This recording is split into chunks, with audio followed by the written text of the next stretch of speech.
السلام علیکم، آداب عرض ہے جی۔ تو ڈیئر لسنرز، کہیے جناب کیا حال احوال ہیں، کیسے ہیں آپ سب؟ اور جناب موسم کی کیا صورتحال ہے؟ گرمی ابھی ہے لیکن موسم میں تبدیلی آ گئی ہے۔ درجہ حرارت جو ہے وہ تھوڑا نارمل ہونا شروع ہو گیا ہے، بہت کم تو نہیں ہے لیکن ناقابل برداشت بھی نہیں رہا جیسا کہ جون جولائی میں ہوتا ہے۔ ابھی جو ہے وہ موسم کافی تبدیل ہو گیا ہے اور نارمل ہوتا جا رہا ہے، گرمی کی شدت جو ہے وہ کم ہوتی جا رہی ہے۔ آپ کے علاقے کی کیا صورتحال ہے کامنٹ سیکشن میں ضرور بتائیے گا۔ بات کریں کہانی کی تو جناب کہانی جو ہے وہ زیادہ طویل نہیں ہے، اس کی زیادہ سے زیادہ جو ہے وہ 4 ایپیسوڈ ہوں گی۔ بڑھتے ہیں کہانی کی جانب۔ کہانی کا نام ہے یاران ناشناس، رائٹر ہیں الف راجپوت۔ قسط نمبر 2۔ سرے طور ہو سرے حشر ہو، ہمیں انتظار قبول ہے، وہ کبھی ملیں وہ کہیں ملیں، وہ کبھی سہی وہ کہیں سہی۔ کورٹ کے احاطے میں آج معمول سے زیادہ چہل پہل تھی۔ مین گیٹ کے باہر میڈیا کا جمع غفیر موجود تھا جسے گارڈز اور پولیس اندر آنے سے روک رہے تھے۔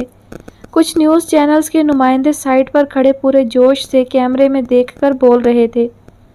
اسی افراتفری کے عالم میں مین گیٹ کے سامنے سبز نمبر پلیٹ والی گاڑی آ کر رکی۔ سفید سوٹ پر سیاہ کوٹ پہنے، گلے میں سفید دوپٹہ ڈالے، سیاہ بالوں کو کیچر میں جکڑے وہ پروقار انداز میں گاڑی سے باہر نکلی۔ میڈیا کا ہجوم فوراً گاڑی کی طرف بڑھا۔ میم، ایم این اے سید ہاناش شاہ نے جرم سے انکار کر دیا ہے، آپ کا اس بارے میں کیا کہنا ہے؟ ایک نمائندے نے اس کے قدم سے قدم ملا کر چلتے ہوئے تیزی سے پوچھا۔ زیادہ تر ملزم انکار ہی کرتے ہیں، it's not a big deal, اس نے تمسخر سے جواب دیا۔ میم، آپ کو کیا لگتا ہے فیصلہ کس کے حق میں ہوگا؟ دوسرا سوال پوچھا گیا۔ جو حقدار ہوگا، وہ تیز تیز چلتے ہوئے بولی، پھر راہداری میں بنے ایک کمرے کے اندر چلی گئی۔ میڈیا کے نمائندے انہی جوابوں کو مرچ مسالہ لگا کر پیش کرنے لگے۔ چند لمحوں بعد 4 گاڑیاں مین گیٹ کے سامنے رکیں۔ پہلی گاڑی اور آخری گاڑی پولیس موبائلز تھیں۔ دوسری گاڑی میں ہاناش کا وکیل مجتبیٰ تھا۔ تیسری گاڑی سے سفین اور ہاناش باہر آئے۔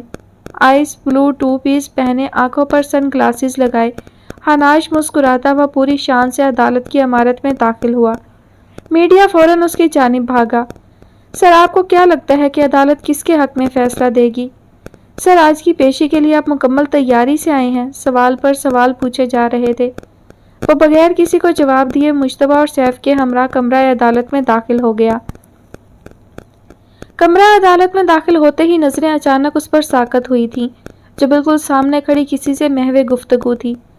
آخری بار ہاناش نے اس کو 1 سال پہلے دیکھا تھا۔ نظریں اس سے ہٹنے سے انکاری تھیں۔ یہ شاید اس کے ٹکٹکی باندھ کر دیکھنے کا ہی اثر تھا کہ وہ چونک کر اس کی طرف متوجہ ہوئی۔ بھوری آنکھوں میں یکایک ناگواری ابھری۔ حرم نے تنفر سے اسے دیکھ کر قدم آگے بڑھا دیے۔ وہ زیر لب مسکرایا۔ وہ آج بھی ویسی ہی لگ رہی تھی، مغرور سی۔ بمشکل نظروں کا زاویہ بدل کر وہ مجتبیٰ کو دیکھنے لگا جو سٹینو کو کچھ کہہ رہا تھا، پھر اس کی طرف آیا۔ آ جاؤ ہاناش، تمہارے ستارے مکمل گردش میں ہیں آج۔ پراسیکیوٹر صاحبہ پوری تیاری کے ساتھ میدان میں اتری ہیں۔ مجتبیٰ کے آہ بھرنے پر سفین نے نفرت سے سر جھٹکا۔ اس کا بس چلتا تو وہ حرم کو اس دنیا سے کہیں دور چھوڑ آتا جہاں سے اس کی پرچھائی بھی ہاناش پر نہ پڑ سکتی۔ سب اپنی نشستوں کی جانب بڑھ گئے۔ ہاناش اور مجتبیٰ بائیں طرف والی قطار کے شروع میں ایک ساتھ بیٹھے تھے جبکہ حرم بائیں جانب۔ پراسیکیوٹر صاحبہ، ہاتھ ذرا ہلکا رکھیے گا، مجتبیٰ حرم کو دیکھ کر مسکراتے ہوئے بولا۔ جواباً حرم ہنس پڑی۔ ضرور، بے فکر رہیں جناب۔ ہاناش کے اندر ایک دم ہی ناگواری کی لہر دوڑ گئی۔ پتہ نہیں کیوں اسے حرم کا مجتبیٰ سے ہنس کر بات کرنا برا لگا تھا۔ سب لوگ چونک کر دروازے کی جانب متوجہ ہوئے جہاں سے سرخ ریبن والا سیاہ گاؤن پہنے جج صاحب اندر داخل ہوئے تھے۔ پیچھے ان کے 2 مخصوص گارڈز تھے۔ سب احتراماً اپنی اپنی جگہ سے کھڑے ہو گئے۔ جج صاحب کے اپنی نشست پر براجمان ہوتے ہی باقی سب بھی بیٹھ گئے۔ تلاوت قرآن کے بعد جج صاحب اونچی آواز میں بولے، کارروائی شروع کی جائے۔ وکیلوں کی تکرار کے درمیان کمرہ عدالت کے در و دیوار حق و باطل کی ایک نئی جنگ کے چشمدید گواہ بننے والے تھے۔ جم میں اس وقت ٹینشن کا ماحول تھا۔ ہاناش خاموشی سے ٹریڈ مل پر بھاگ رہا تھا۔ سیف یہاں سے وہاں چکر کاٹتا سخت غصے میں دکھائی دے رہا تھا۔ اس کا بس نہیں چل رہا تھا کہ سب کچھ تہس نہس کر دے۔ کورٹ سے واپسی سے لے کر اب تک اس کا یہی حال تھا۔